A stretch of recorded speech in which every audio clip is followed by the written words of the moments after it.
Hi dear students, class 11 के chemical bonding and molecular structure chapter के अंदर ionic bonding चल रही थी हमारी।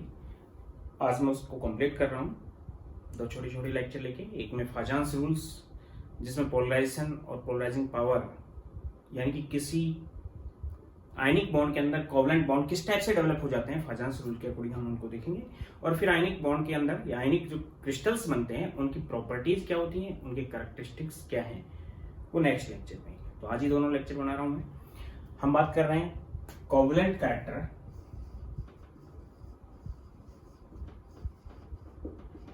इन आयनिक बॉन्ड। आयनिक बॉन्ड के अंदर कोवलेंट कैरेक्टर फाजान्स रूल की।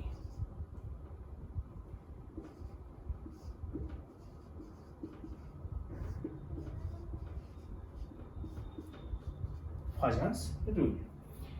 कोई भी आयनिक बॉन्ड 100% आयनिक नहीं होता है, उसके अंदर कुछ कोवलेंट कैरेक्टर डेवलप हो जाते हैं अकॉर्डिंग टू फाजान्स। और कोवलेंट कैरेक्टर डेवलप होने की वजह से हम दो कंपाउंड्स का, दो आयनिक कंपाउंड्स का कंपैरिजन कर सकते हैं कि किस में ज्यादा कोवलेंट कैरेक्टर होगा और किस में कम कोवलेंट कैरेक्टर होगा, और उनकी प्रॉपर्टीज भी उसी टाइप से वेरी हो जाएंगी। तो प्रॉपर्टीज को भी हम उसी टाइप से स्टडी करेंगे।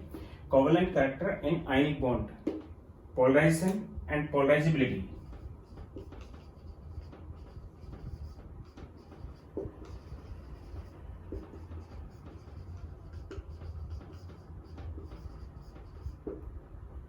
पोलराइजेशन एंड पोलराइजेबिलिटी एनायन और कैटायन की। फाजान ये बता रहा है कि फाजान के अकॉर्डिंग जब एक कैटायन और एक एनायन दोनों कांटेक्ट में आते हैं तो कैटायन का साइज जनरली छोटा होता है और एनायन का साइज बड़ा होता है। कैटायन का न्यूक्लियस एनायन के आउटर मोस्ट इलेक्ट्रॉन्स को अपनी तरफ अट्रैक्ट करने लगता है। यानी कैटायन के अंदर जो इफेक्टिव न्यूक्लियर चार्ज होता है वो ज्यादा होता है, क्योंकि उस पर पॉजिटिव चार्ज होता है, इसलिए न्यूक्लियस में number of proton, number of electrons उसके पास प्रेजेंट है उससे ज्यादा होते हैं। नंबर ऑफ प्रोटॉन ज्यादा होने की वजह से उसका इफेक्टिव न्यूक्लियर चार्ज ज्यादा होता है, इसलिए कैटायन। जबकि एनायन के अंदर इफेक्टिव न्यूक्लियर चार्ज कम होता है, क्योंकि नंबर ऑफ प्रोटॉन कम होते हैं एनायन के अंदर, बजाय किससे, उसके अंदर प्रेजेंट नंबर ऑफ इलेक्ट्रॉन्स से। तो इफेक्टिव न्यूक्लियर चार्ज उसका कम और साइज बड़ा है, इसलिए कैटायन का न्यूक्लियस एनायन के आउटर मोस्ट इलेक्ट्रॉन क्लाउड को अपनी तरफ अट्रैक्ट करता है, जिसकी वजह से जो एनायन है वो डिफॉर्म हो जाता है, विकृत हो जाता है, अपनी नेचर खो देता है, अपनी जो स्फेरिकल फॉर्म होती है उसको डिस्ट्रॉय करता है और कुछ इलेक्ट्रॉन डेंसिटी शिफ्ट कर देता है वो कैटायन की तरफ। अब जब कुछ इलेक्ट्रॉन डेंसिटी की दोनों के बीच में शेयरिंग हो गई तो 100% आयनिक बॉन्ड नहीं रहा, क्योंकि ionic bond completely electron transfer से बनता है, जबकि कोवलेंट बॉन्ड बनता है इलेक्ट्रॉन्स की शेयरिंग से। तो उसके अंदर इलेक्ट्रॉन की डेंसिटी की कुछ शेयरिंग होती है, जिसकी वजह से दोनों के बीच में शेयरिंग की वजह से कोवलेंट कैरेक्टर डेवलप हो जाते हैं। यानी कि according to Fajans, when cation come to contact with anion to form ionic bond, then nucleus of cation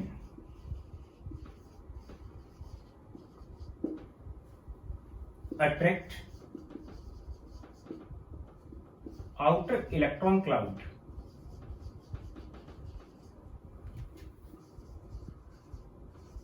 of anion. Anion के आउटर इलेक्ट्रॉन क्लाउड को अट्रैक्ट करता है, resultant anion will deform, anion deform हो जाता है, and some electron density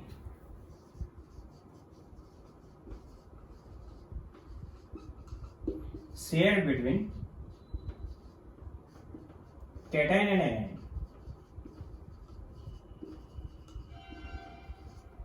resultant covalent character developed in ionic bond. Therefore, no any one ionic bond will be 100% आयनिक, कुछ उसके अंदर कोवलेंट कैरेक्टर हो जाएंगे। वही चीज मैंने आपको बता दी, एक बार फिर रिपीट कर रहा हूं मैं इसको कि एक कैटायन है, सपोज करो कि एक कैटायन है, कैटायन का साइज छोटा है और एनायन का साइज बड़ा है। एनायन का बड़ा साइज है, इसलिए एनायन का न्यूक्लियस इसके इलेक्ट्रॉन्स को अच्छी तरह अकोमोडेट नहीं कर पा रहा क्योंकि इलेक्ट्रॉन्स ज्यादा है प्रोटॉन से। कैटायन का न्यूक्लियस इसके इलेक्ट्रॉन को तो अट्रैक्ट कर ही रहा है, इसके साथ साथ इफेक्टिव न्यूक्लियर चार्ज ज्यादा होने की वजह से इसका न्यूक्लियस इसके आउटर इलेक्ट्रॉन क्लाउड को अपनी तरफ अट्रैक्ट करता है। इसलिए कैटायन और एनायन जब कॉन्टेक्ट में आते हैं तो कैटायन का न्यूक्लियस आउटर इलेक्ट्रॉन क्लाउड को अट्रैक्ट करने की वजह से आउटर इलेक्ट्रॉन क्लाउड दोनों के बीच में शेयर हो जाता है। कुछ परसेंटेज में शेयर होता है, जितना परसेंट शेयर होता है उतना ही परसेंटेज इसके अंदर कोवलेंट कैरेक्टर डेवलप हो चुके होते हैं। क्योंकि आयनिक बॉन्ड जो बनता है वो आयनिक बॉन्ड जो बनेगा वो किसकी वजह से बन रहा है? इलेक्ट्रॉन ट्रांसफर की वजह से। उसके बाद कैटायन और एनायन जब कांटेक्ट में आते हैं तो फिर उनके अंदर पोलराइजेबिलिटी और पोलराइजिंग पावर होती है। अब क्या होता है, इसको मैं एक बार रिपीट कर रहा हूं यहाँ पे कि सपोज करो ये कैटायन है, साइज छोटा है इसका, और इसके साथ में एक एनायन आ गया जिसका साइज बड़ा है। जब ये दोनों आयनिक बॉन्ड बनाने के लिए कांटेक्ट में आएंगे तो पास आएंगे, उस कंडीशन में कैटायन तो एज इट इज रहेगा, कैटायन का साइज डिफॉर्म नहीं होता है, लेकिन एनायन का आउटर इलेक्ट्रॉन क्लाउड कैटायन की तरफ को शिफ्ट हो जाता है। आउटर इलेक्ट्रॉन क्लाउड को अपनी तरफ अट्रैक्ट करेगा, या फिर इसको मैं इस टाइप से दिखा रहा हूं कि कैटायन एनायन के आउटर इलेक्ट्रॉन क्लाउड को अपनी तरफ अट्रैक्ट कर रहा है। इसलिए कैटायन और एनायन के बीच में कुछ इलेक्ट्रॉन डेंसिटी की शेयरिंग होती है।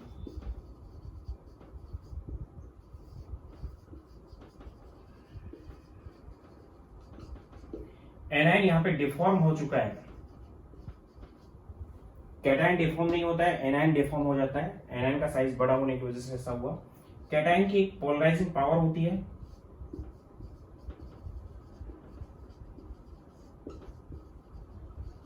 जिसको हम फाई से या फिर आयनिक पोटेंशियल से डिनोट करते हैं, फाई से या फिर आयनिक पोटेंशियल से। पोलराइजिंग पावर एनायन की पोलराइजिबिलिटी होती है।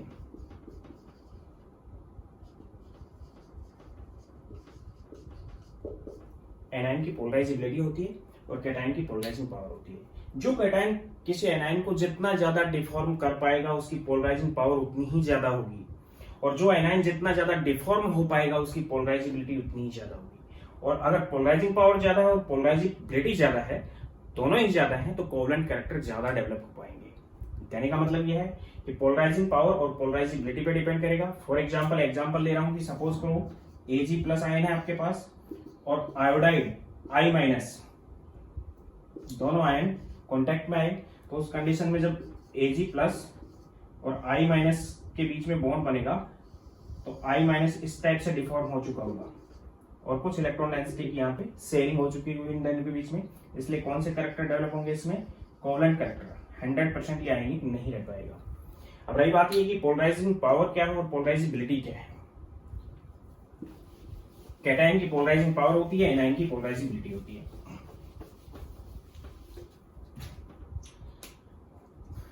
Polarising power of cation, cation जितना ज्यादा एनायन को डिफॉर्म कर पाता है वो उसकी पोलराइजिंग पावर है। It is power of cation to deform an anion, जितनी ज्यादा होगी उस पर डिपेंड करेगी। एंड इसको हम आयनिक पोटेंशियल फाई से PHI से हम इसको नोट करते हैं आयनिक पोटेंशियल से, या फिर इसी को हम नाम दे रहे हैं polarising power.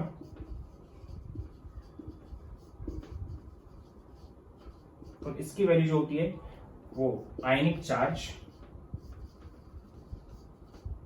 Upon ionic radius के इक्वल होती है। यानी phi is directly proportional to ionic charge. Cationic charge है ये, क्योंकि कैटायन के लिए दिया गया है, इसलिए पोलराइजिंग पावर किसके लिए दी गई है? कैटायन के लिए। तो कैटायनिक चार्ज है ये, and phi is directly proportional to 1 upon cationic radius.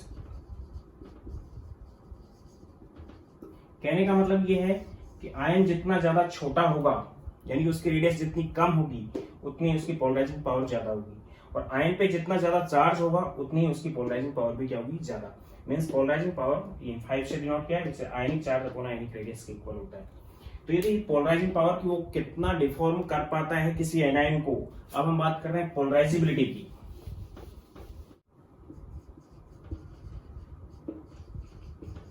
Of anion,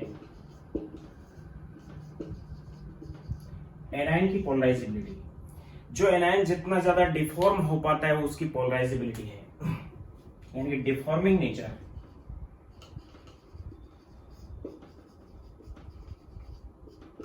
is calculated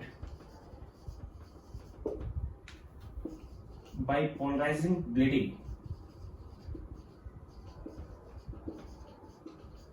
of anion, and polarizability of anion is directly proportional to anionic radius।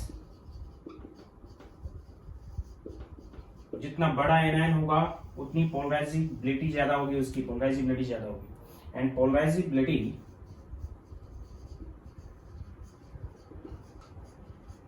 is directly proportional to a polarizability of anion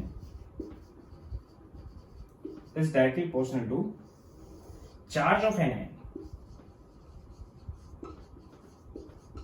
जितना ज्यादा charge होगा anion पे, जितना ज्यादा charge होगा उतना ही anion बड़ा होगा, और बड़ा होगा तो आयनिक रेडियस ज्यादा होगी, यानी पोलराइजिबिलिटी उसकी ज्यादा होगी। और कैटायन पे जितना ज्यादा चार्ज होगा उतना ही कैटायन छोटा होगा, और कैटायन अगर छोटा होता है तो उस कंडीशन में कैटायन के केस में पोलराइजिंग पावर क्या रहेगी, ज्यादा रहेगी, और वहां पे कोवलेंट कैरेक्टर ज्यादा डेवलप हो पाएंगे। कहने का मतलब ये है कि covalent character in bond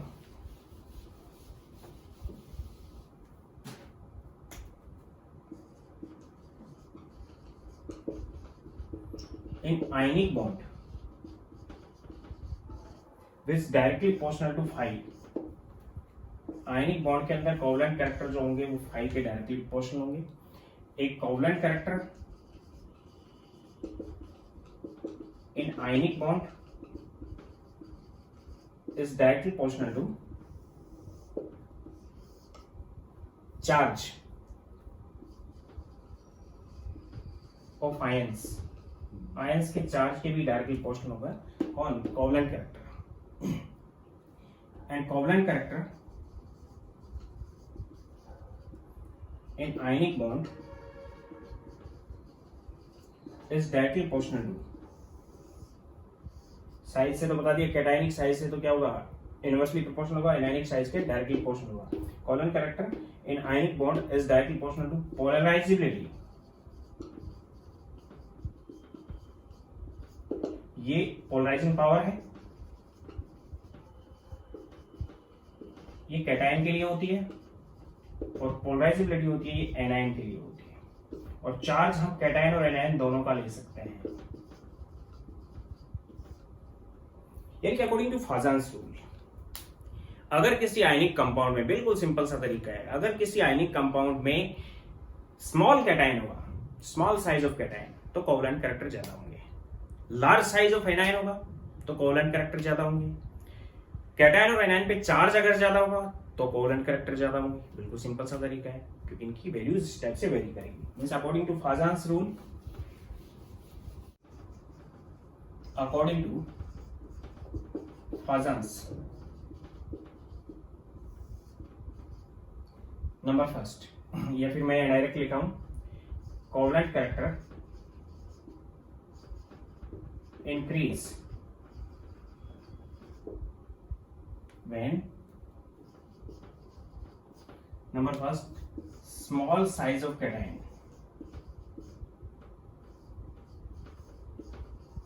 cation का जब साइज छोटा होता है तो कोवलेंट कैरेक्टर ज्यादा होता है। Small size of cation, for example lithium chloride ले लिया हमने, LiCl, NaCl ले लिया, KCl ले लिया, RbCl ले लिया, CsCl ले लिया। ये मैंने एक ग्रुप लिया है which is first group, first group के क्लोराइड लिए हमने। इसके अंदर सभी में क्लोराइड है, उसका साइज तो सेम है क्योंकि क्लोराइड सेम आयन है। लेकिन लिथियम का साइज आयनिक Li plus, Na plus, K plus, Rb plus, Cs plus. अगर साइज को हम देखते हैं तो साइज सबसे छोटा किसका है, लिथियम का है, और सबसे बड़ा किसका है, सीजियम का। ये तो क्या हो गया, आयनिक साइज हो गया। आयनिक साइज इस टाइप से वेरी कर रहा है। अब कैटायनिक साइज जितना छोटा होगा उतना ही उसके अंदर कौन से कैरेक्टर ज्यादा होंगे, कोवलेंट कैरेक्टर ज्यादा होंगे, और जितना बड़ा साइज होगा उतना ही उसके अंदर कोवलेंट कैरेक्टर कम होंगे। मीन्स इधर से इधर अगर देखते हैं तो आयनिक कैरेक्टर इंक्रीज हो रहे हैं और कोवलेंट कैरेक्टर डिक्रीज हो रहे हैं। और जैसे जैसे आयनिक कैरेक्टर इंक्रीज होगा वैसे वैसे वाटर के अंदर सोल्युबिलिटी भी हैलाइड्स की इंक्रीज होती है। मींस सोल्युबिलिटी ऑफ हैलाइड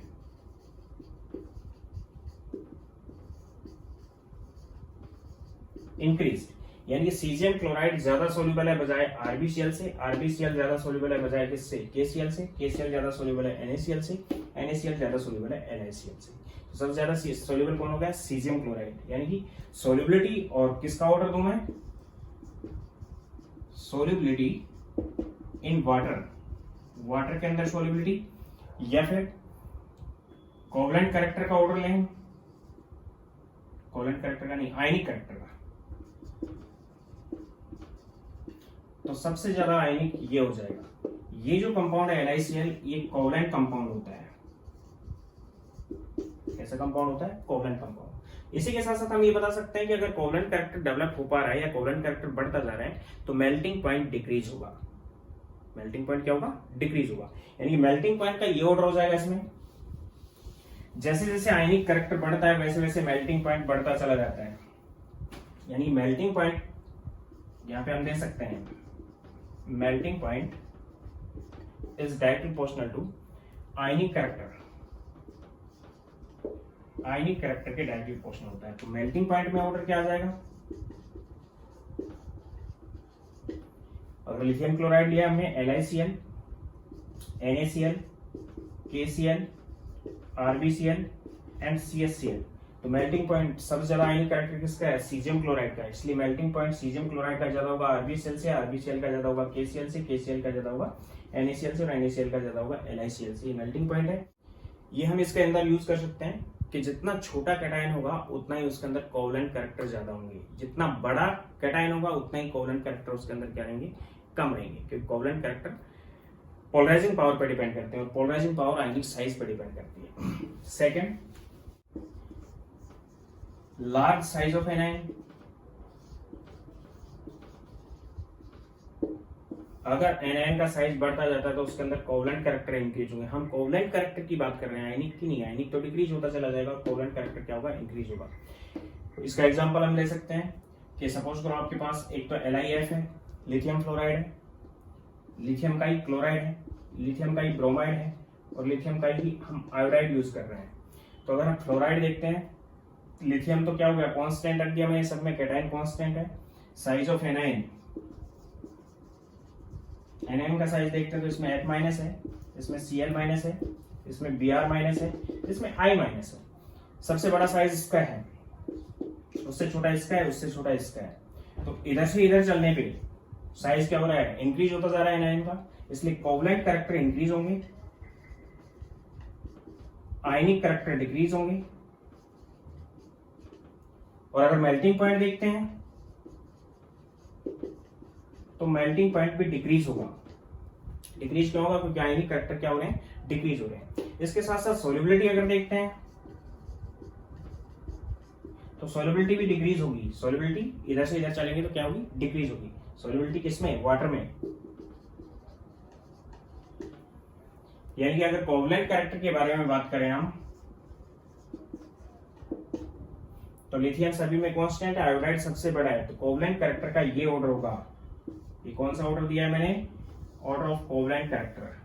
और कोवलेंट कैरेक्टर अगर बढ़ते जा रहे हैं तो ध्यान दे लेना, आयनिक कैरेक्टर घटेगा, और आयनिक कैरेक्टर घटेगा तो मेल्टिंग पॉइंट घटेगा, मेल्टिंग पॉइंट घटेगा तो सोल्युबिलिटी वाटर के अंदर भी डिक्रीज होगी। यानी सबसे ज्यादा सोल्यूबल लिथियम फ्लोराइड हो जाएगा और सबसे कम सोल्यूबल कौन हो जाएगा, लिथियम आयोडाइड हो जाएगा वाटर के अंदर। थर्ड,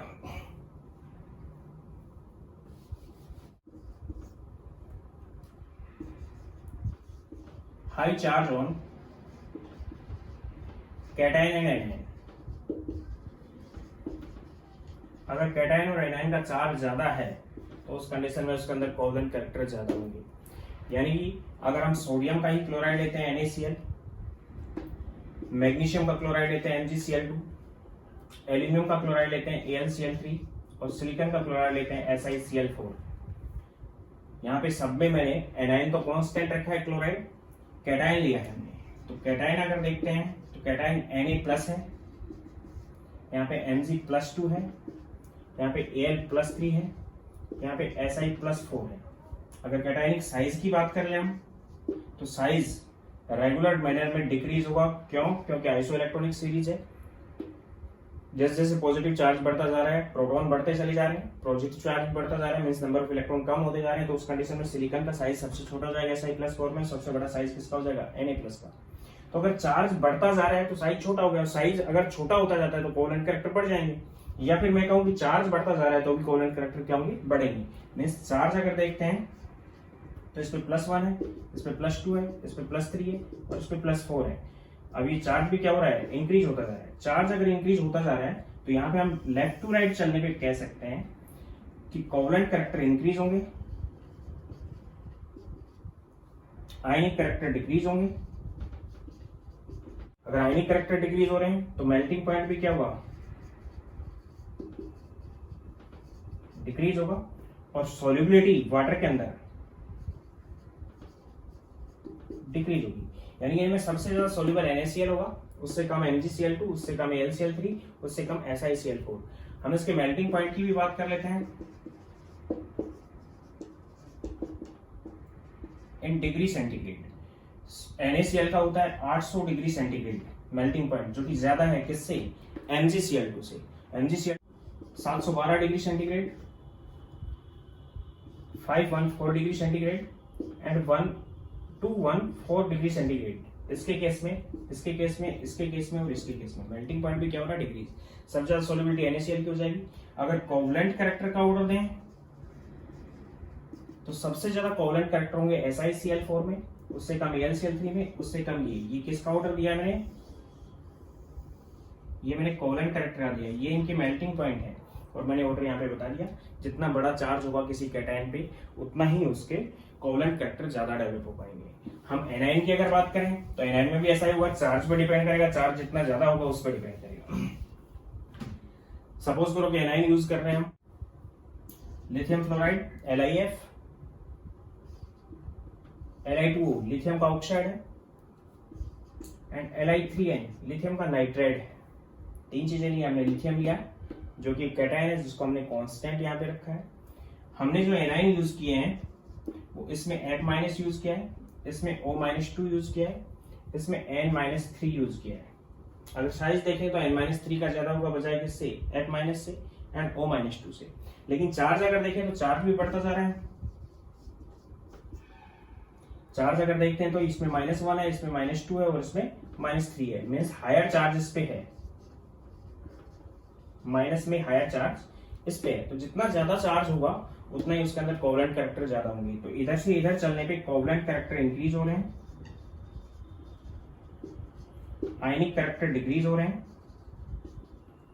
आयनिक कैरेक्टर डिक्रीज हो रहे हैं तो मेल्टिंग पॉइंट भी क्या हुआ? डिक्रीज।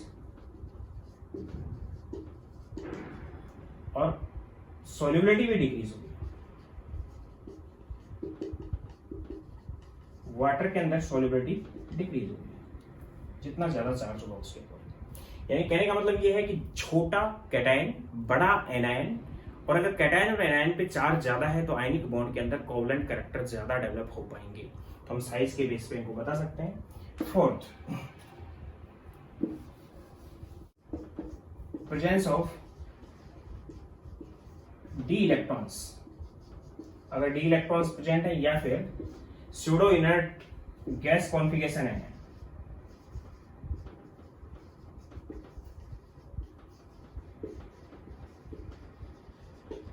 तो भी pseudo inert gas configuration means 18 electron rule follow होता है इसमें।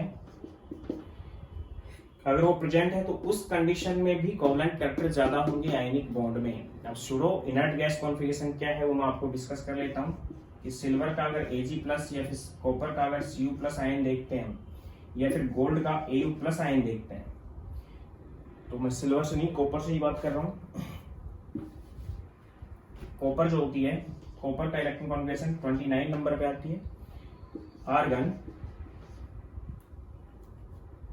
4s1 एंड 3d10 होता है।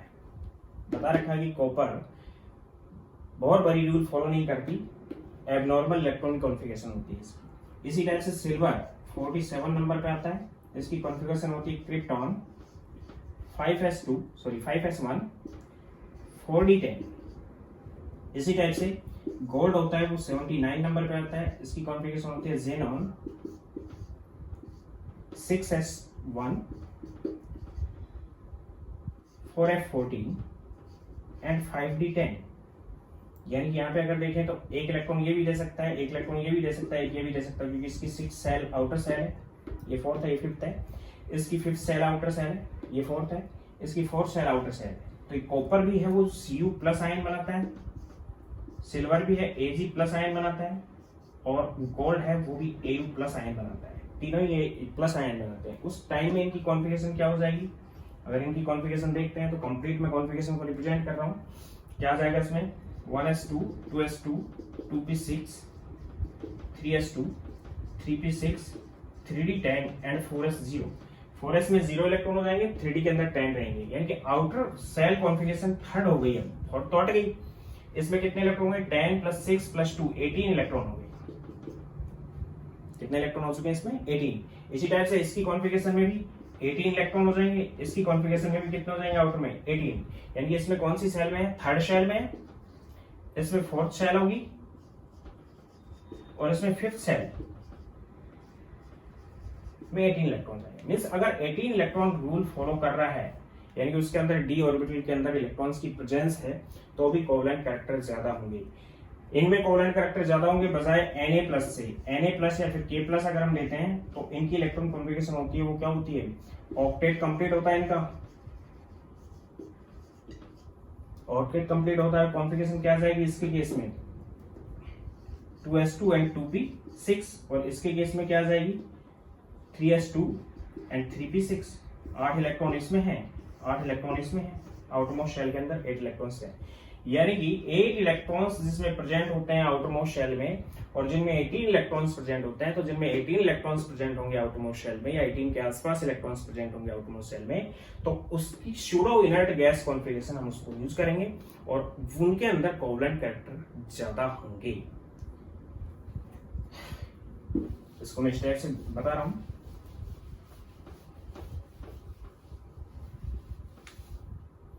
जिंक है, इलेक्ट्रॉन कॉन्फ़िगरेशन है आर्गन 4s2 3d10 या 3d10 4s2।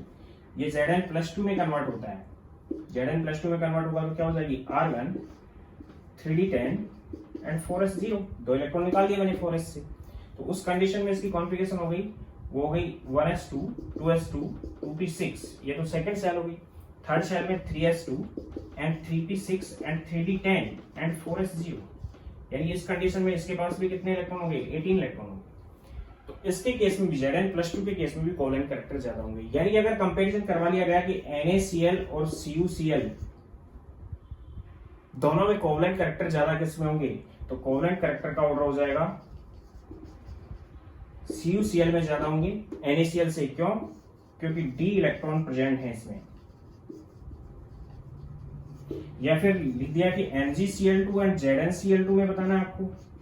अब Mg+2 में, Zn+2 में, उसी टाइप से Na प्लस में है और Cu भी किसमें? प्लस में। तो Zn+2 के अंदर ज्यादा होंगे इससे। क्यों? क्योंकि इसमें 18 इलेक्ट्रॉन्स हैं, इसमें भी 18 इलेक्ट्रॉन्स हैं, और इसमें 8 इलेक्ट्रॉन्स हैं, और इसमें 8 इलेक्ट्रॉन्स हैं। कहने का मतलब है जिनमें सूडो इनर्ट गैस कॉन्फ़िगरेशन होती है कंपाउंड्स में, वो डी ऑर्बिटल या डी ब्लॉक के कंपाउंड्स होंगे और उनके अंदर कोवलेंट कैरेक्टर ज्यादा होंगे। Means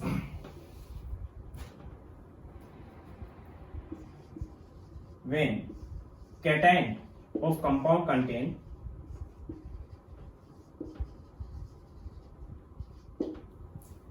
pseudo inert gas configuration,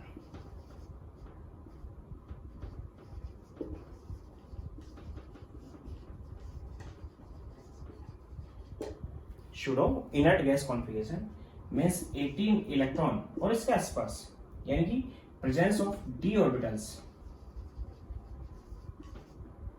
या d electrons, then it contain more covalent character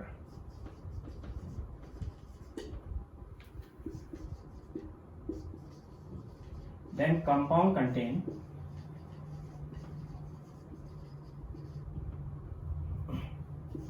cation का केस ले रहा हूं 8 इलेक्ट्रॉन्स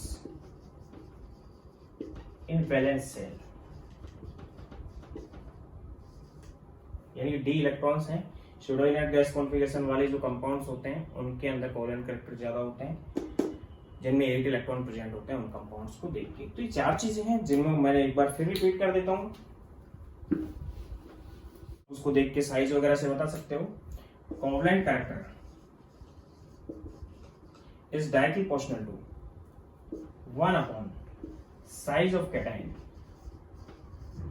जितना छोटा कैटायन उतना ही कोवेलेंट कैरेक्टर ज्यादा, एंड कोवेलेंट कैरेक्टर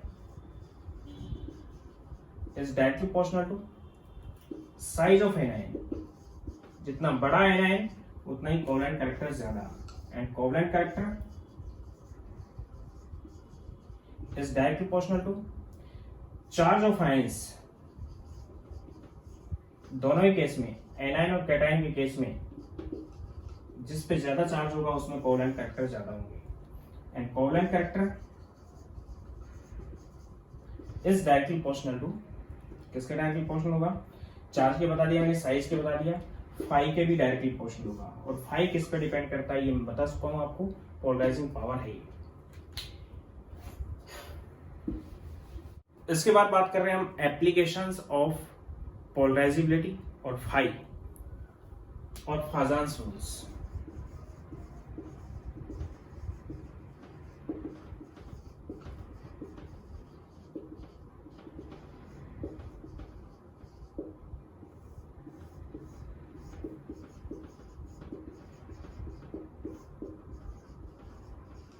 फाजान्स रूल्स की application. Number first, to determine covalent and ionic character of compounds. ये मैं आपको अभी तक बता चुका हूं, हम कोवेलेंट और आयनिक कैरेक्टर कंपाउंड्स का डिटरमाइन कर सकते हैं। ये मैं आपको बता चुका हूं। फॉर एग्जांपल LiCl है, BeCl2 है और BCl3 है। एक एग्जांपल ये ले रहा हूं मैं, एक एग्जांपल ले रहा हूं LiCl, NaCl एंड KCl। एक एग्जांपल ये ले रहा हूं, एक एग्जांपल मैं ले रहा हूं BeCl2, MgCl2 एंड CaCl2। एक एग्जांपल मैं ये ले रहा हूं। तो यहाँ पे अगर हम देखते हैं सभी क्लोराइड ले लिए मैंने, यहाँ पे हम केवल कैटायन के उसके साइज के बेस पे देखेंगे। हम कोवेलेंट कैरेक्टर की बात कर रहा हूं मैं यहाँ पे। बोरॉन +3 में, +2 में, +1 में, इधर साइज छोटा है, उससे बड़ा है, उससे बड़ा है, सबसे बड़ा साइज लिथियम प्लस का है, इसलिए कोवेलेंट कैरेक्टर इसमें ज्यादा होंगे बजाय इससे, और इसमें ज्यादा होंगे बजाय इससे। ये कोवेलेंट कैरेक्टर होगा। इसके केस में साइज बढ़ता जा रहा है कैटायन का, कैटायन का साइज क्या हो रहा है? बढ़ता जा रहा है। तो कोवेलेंट कैरेक्टर क्या होंगे? घटते चले जाएंगे। कैटायन का जितना छोटा साइज होगा उसमें उतने ज्यादा कोवेलेंट कैरेक्टर होंगे। इसके केस में भी कैटायन का साइज बढ़ता जा रहा है तो कोवेलेंट कैरेक्टर क्या होंगे? डिक्रीज होते चले जाएंगे। LiCl, BeCl2, BCl3, LiCl and BeCl2 generally covalent compound होते हैं, आयनिक नहीं होते हैं। और ये जो कंपाउंड्स हैं ये कैसे हैं? आयनिक कंपाउंड्स हैं, यानी 50% से ज्यादा इसमें आयनिक कैरेक्टर हैं। दूसरा केस ले सकते हैं हम एनायन का। ये आपको मैग्नीशियम का ऑक्साइड है, इन दोनों का कैरेक्टर देखना है तो यहाँ पे O-2 है और यहाँ पे F- है। साइज बड़ा होगा किसका? साइज अगर देखते हैं तो साइज बड़ा होगा O-2 का F- से। तो साइज जितना बड़ा होगा एनायन का उतना ही ज्यादा उसके अंदर कोवेलेंट कैरेक्टर होंगे। कोवेलेंट कैरेक्टर अगर देखते हैं तो इसके अंदर ज्यादा है, बजाय इससे, क्योंकि एनायन की साइज पे डिपेंड कर रहा है। तो डिटरमाइन कर सकते हैं कि कोवेलेंट और आयनिक कैरेक्टर किस कंपाउंड में ज्यादा होंगी। मैंने इससे पहले भी इसको रिपीट कर दिया है।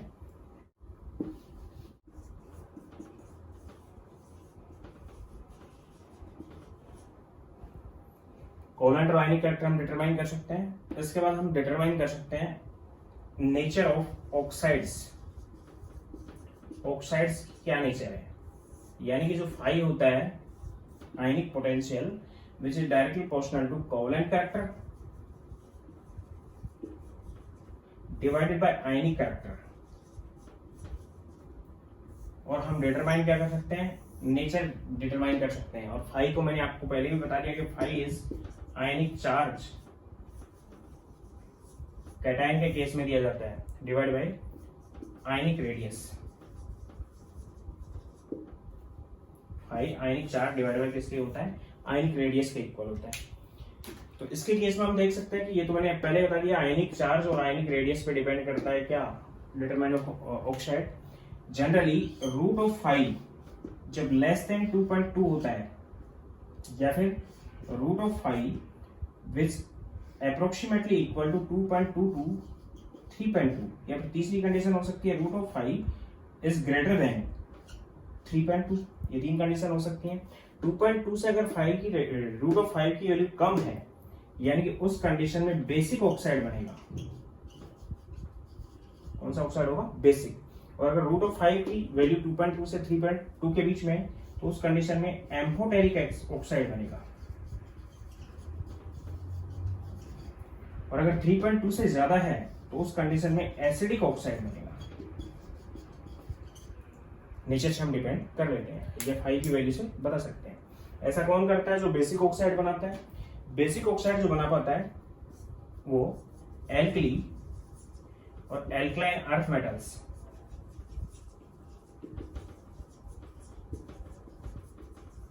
ये बना पाती है। एम्फोटेरिक ऑक्साइड बनाता है, वो बनाता है L, aluminium, beryllium, gallium, tin, lead and so on. ये कैसा बनाते हैं, या जिंक भी हम यहाँ पे यूज कर सकते हैं। ये एम्फोटेरिक ऑक्साइड बनाते हैं। एम्फोटेरिक का मतलब, बेसिक का मतलब वो बेस से रिएक्शन नहीं करेंगे, उनके ऑक्साइड केवल एसिड से रिएक्शन करेंगे। एम्फोटेरिक का मतलब है कि वो एसिड और बेस दोनों से रिएक्शन कर सकते हैं। और एसिडिक ऑक्साइड का मतलब है कि वो एसिड से रिएक्शन नहीं करेंगे, वो किससे करेंगे, बेस से रिएक्शन करेंगे। एसिडिक ऑक्साइड बनते हैं B2O3, बोरोन का ऑक्साइड है। उसी टाइप से CO2 है, SiO2 है। सिलिकॉन का ऑक्साइड मींस कौन बनाते हैं, पी ब्लॉक एलिमेंट्स जनरली जो कि लास्ट में होते हैं, वो सब एसिडिक ऑक्साइड फॉर्मेट करते हैं। तो जिन ऑक्साइड्स के रूट फाई की वैल्यू 2.2 से कम है, वो बेसिक ऑक्साइड बनाते हैं। जिनकी रूट फाई की वैल्यू 2.2 से 3.2 के बीच में होती है, वो एम्फोटेरिक ऑक्साइड बनाते हैं। इनकी रूट फाई की वैल्यू 3.2 से ज्यादा होती है, वो एसिडिक ऑक्साइड बनाते हैं। तो एल्कली मेटल्स और एल्कलाइन अर्थ मेटल्स कैसे ऑक्साइड बनाती है, बेसिक। बीच वाली जो मेटल्स हैं जिनकी वैल्यू इनके बीच में आती है, वो एम्फोटेरिक बनाती है। और लास्ट वाली जो मेटल्स जाके हैं, या फिर नॉन मेटल्स जाके जो ऑक्साइड बनाती हैं, वो एसिडिक ऑक्साइड बनाती है, पी ब्लॉक की। इसके साथ साथ ले रहा हूं मैं to determine conductivity of ions की कंडक्टिविटी, या फिर मेटलिक हैलाइड्स की कंडक्टिविटी की बात कर रहा हूं मैं। मेटलिक हैलाइड को यहां पे मैं डिनोट कर रहा हूं MX से। जिस मेटलिक हैलाइड के रूट फाई की वैल्यू 2.2 से कम होती है, वो आयनिक हैलाइड होता है। और जिनकी वैल्यू 2.2 से ज्यादा होती है, वो कोवेलेंट हैलाइड होता है। Means root of phi is less than 2.2, then which is ionic metallic halide, and root of phi which greater than 2.2, then which is covalent metallic halide।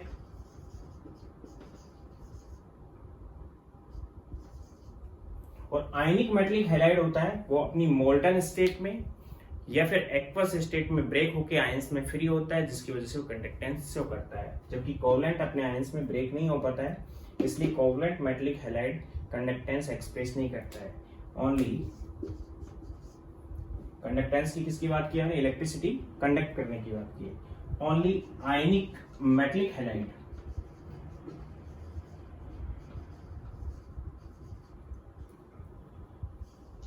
Can conduct electricity in molten और aqueous state. Aqueous state का मतलब water के अंदर, due to mobility of ions, mobility of free ions, यानी कि अगर solid state में है तो आयन फ्री नहीं होते, तो उस टाइम कंडक्टेंस बहुत कम होगी उनकी। जबकि मोबिलिटी कब बढ़ेगी, जब फ्री आयंस होंगे। फ्री आयन कब होंगे, जब मोल्टन स्टेट होगी। Molten means melting state, liquid state या फिर एक्वस स्टेट होगी। तो मोबिलिटी, आयंस की मोबिलिटी की वजह से केवल आयनिक मेटलिक हैलाइड ही क्या कर पाएंगे, कंडक्टेंस शो कर पाएंगे। Covalent metallic halide conductance express नहीं करते। Covalent metallic halide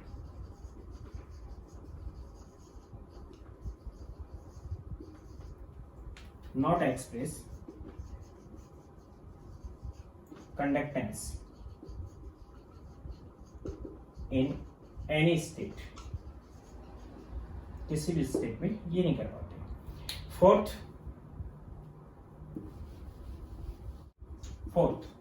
formation of complex compounds.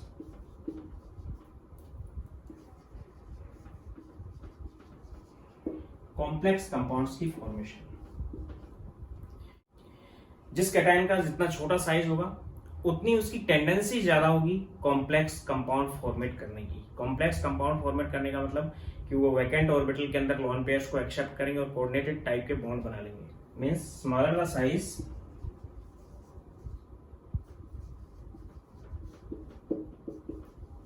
Then greater tendency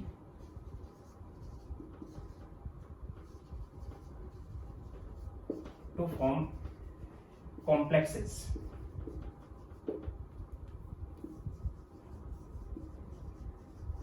Complex compounds means higher the value of phi,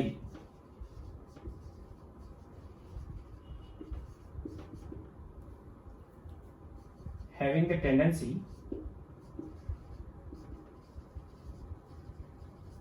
to form complexes।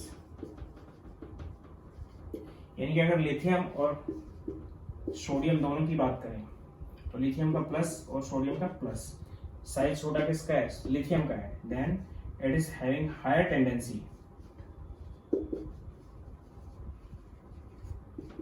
To form complex compounds.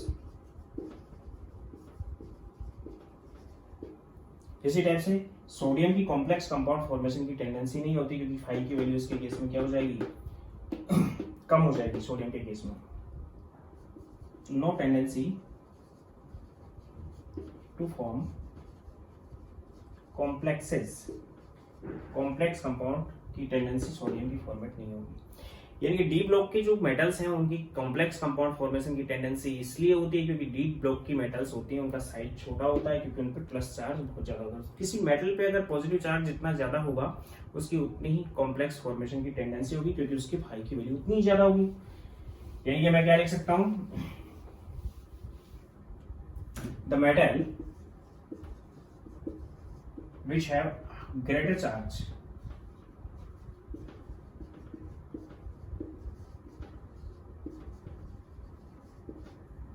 then it have higher value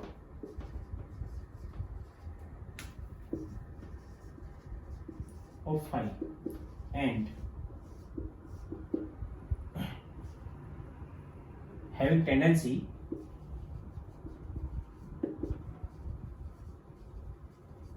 to form complex compounds,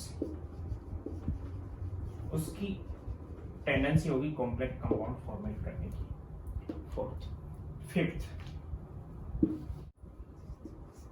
to determine thermal stability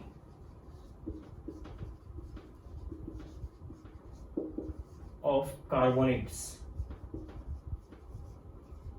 carbonates की thermal stability को भी हम phi से ही determine कर सकते हैं, या फिर डाइपोल मोमेंट सॉरी जो एप्लीकेशन है पोलराइजिंग पावर की और पोलराइजेबिलिटी, उससे हम उसको डिटरमाइन कर सकते हैं। यानी कि स्टेबिलिटी जो होती है किसी भी कार्बोनेट की, कार्बोनेट्स की बात कर रहा हूं मैं, which is directly proportional to 1/5, यानी फाई की वैल्यू जितनी ज्यादा होगी स्टेबिलिटी उतनी ही कम होगी। Greater phi, greater the value of phi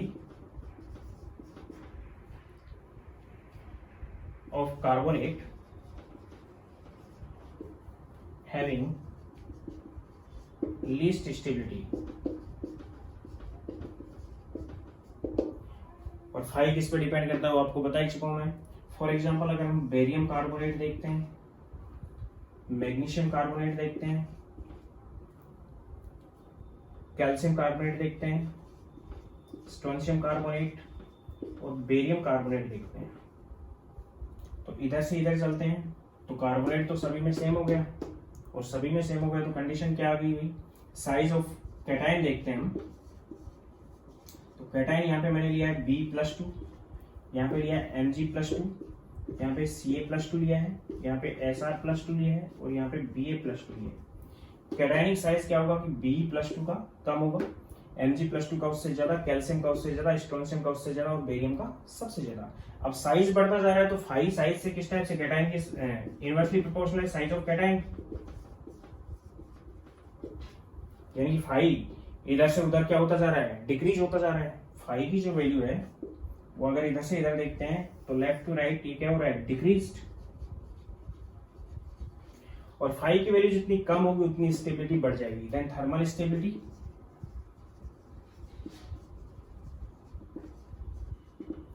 barium carbonate की कम होगी मैग्नीशियम कार्बोनेट से, मैग्नीशियम कार्बोनेट की कम होगी कैल्शियम कार्बोनेट से, कैल्शियम कार्बोनेट की कम होगी स्ट्रोंशियम कार्बोनेट से, और स्ट्रोंशियम कार्बोनेट की कम होगी बेरियम कार्बोनेट से। इसका बेसिक रीजन क्या है वो बताया तो हम आपको। इसी टाइप से हम सोडियम कार्बोनेट वगैरह भी ले सकते हैं। थर्मल स्टेबिलिटी का जो ऑर्डर होगा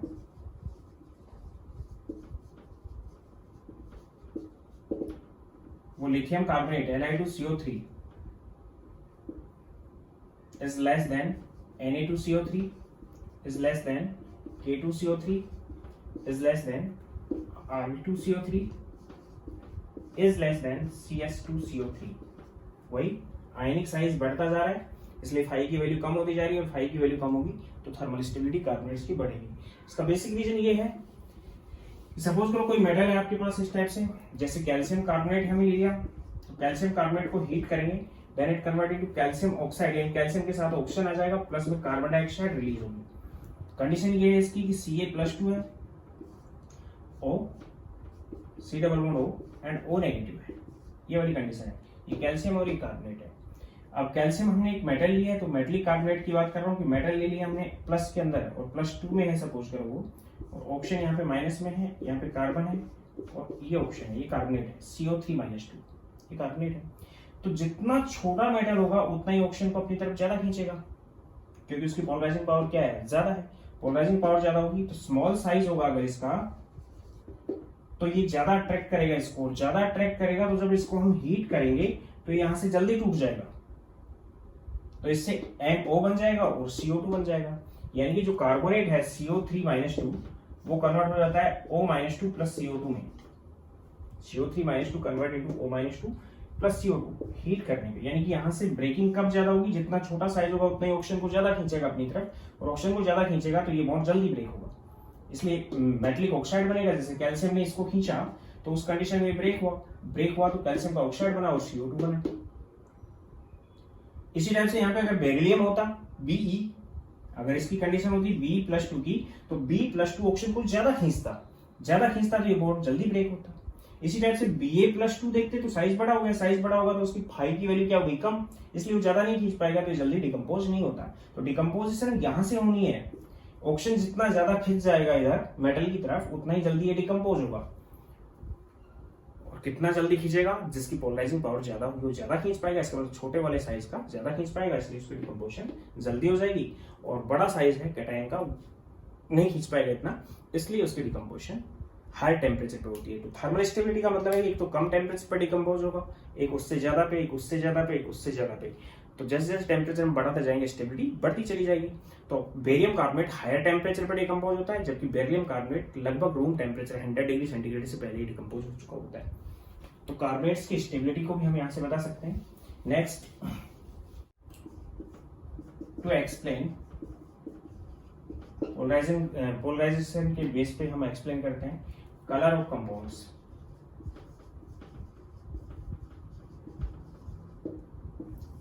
कंपाउंड्स के कलर क्या क्या होता है? आयनिक कैरेक्टर लेस और equal than 20%, then which is coloured. यानी कि कलर की इंटेंसिटी होगी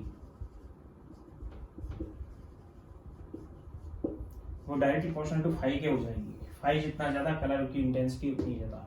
for example AgF, AgCl, AgBr और AgI की अगर हम बात करते हैं तो AgF और AgCl, AgF भी कैसा होता है? व्हाइट होता है। AgCl भी कैसा है? व्हाइट है।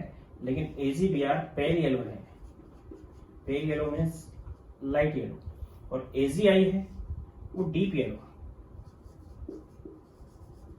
क्योंकि फाई की वैल्यू इधर से इधर क्या हो रही है? बढ़ रही है, क्योंकि iodide, bromide, chloride, fluoride, anion का साइज बढ़ता जा रहा है, इसलिए इसकी इंटेंसिटी ज्यादा है। इसमें अप्रोक्सीमेटली 13% आयनिक कैरेक्टर होते हैं, इसमें अप्रोक्सीमेटली 21% आयनिक कैरेक्टर होते हैं, और इनके अंदर आयनिक कैरेक्टर्स ज्यादा होते हैं। 43% और 80% के लगभग आयनिक कैरेक्टर होते हैं। तो परसेंटेज देख लेना, ये 20 से ज्यादा होते हैं, इसलिए व्हाइट हो गए। इसी टाइप से Ag2S अगर देखते हैं हम, 4% आयनिक कैरेक्टर होते हैं, तो ये ब्लैक होता है।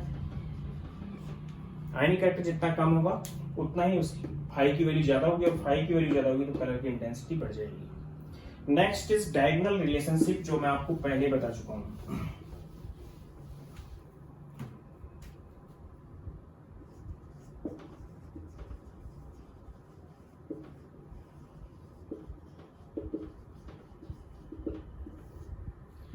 जिन मेटल्स की या मेटलिक आयंस की containing approx same value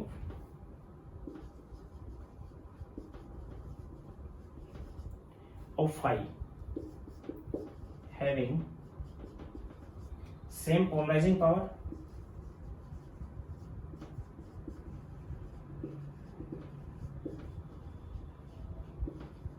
and their compounds having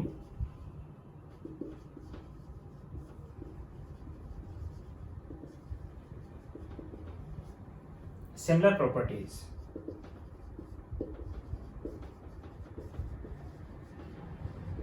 is called diagonal relationship.